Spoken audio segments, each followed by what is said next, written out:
तेवढे तुझ्या हिशोबाप्रमाणे 20,000 होता, पण माझ्या हिशोबाप्रमाणे 25,000 रुपये होता. तेवढे आण आणि मग तो घेऊन जा. 25,000 रुपये? हो, म्हणजे 15,000 रुपये वर्षभरात 10,000 रुपये का? अर्थातच माझा हिशोब बरोबर आहे. एवढे पैसे घेऊन ये आणि मंगळचा खुशाल घेऊन जा. रावसाहेब दया करा माझ्या. आम्ही काही धर्मदारी संस्था उघडल्या नाही. मी मंगळसूत्र आणणार म्हणून माझी बायको किती आनंदित आहे. सर्व पैसे आपल्याशिवाय मी मंगळसूत्र देणार नाही. आणि एक लक्षात ठेव करून, या 6 महिन्यात जर मंगळसूत्र घेऊन गेला नाही तर ते पुन्हा तुला मिळणार नाही. रावसाहेब दया करा, पाया पडतोय मी तुमच्या पाया. मंगळसूत्र मिळणार म्हटल्यावर कोणती स्त्री आनंदी होणार नाही. मी मंगळसूत्र घेऊन नाही गेलो तर कसं तोंड टाकू?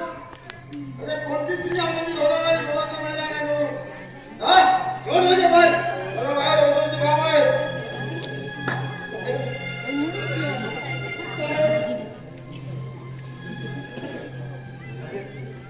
साहेब गेले माझ्या तळावर पाय ठेवून. आता घरी जाऊन मी काय तोंड टाकू माझ्या बायकोला? किती ती आनंदात असेल. मी मंगळसूत्र आणणार म्हणून. देवा देवा, या माझ्या या गरीबी मला जन्माला तरी का घातलं देवा, का घातलं?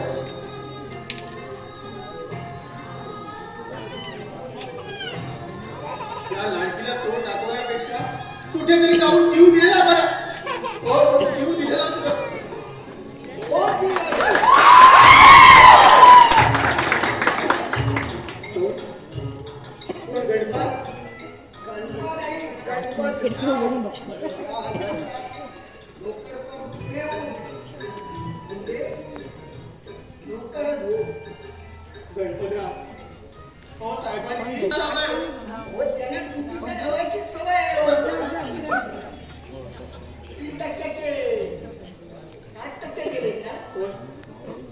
मंगळसूत्रात हार ठेवताना 3% व्याज आहे म्हणून सांगितलं.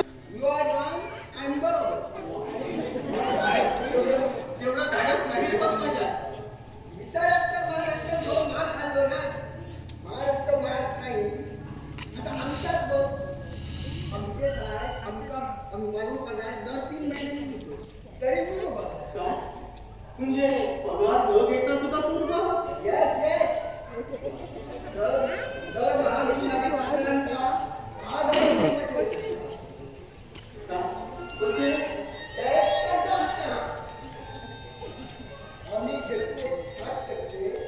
काढतोय रे वाईच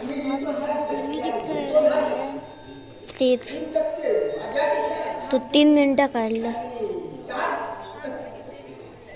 1 मिनिट माझं 1 मिनिट झालो. 22 सेकंड रवले. तुझ्या हाती लेकरी आहे.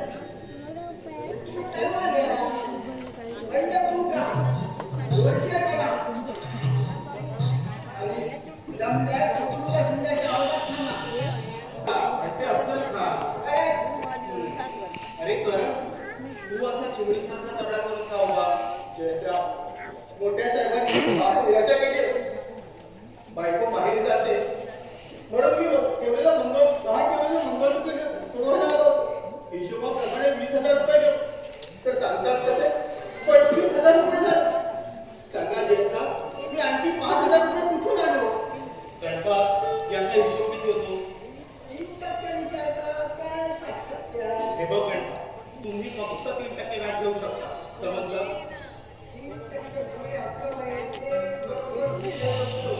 मग 5,000 रुपये जास्त का?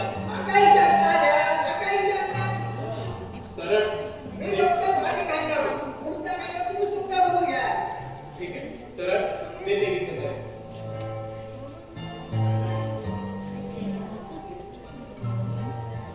गणपत हे 20,000 रुपये जमा करू.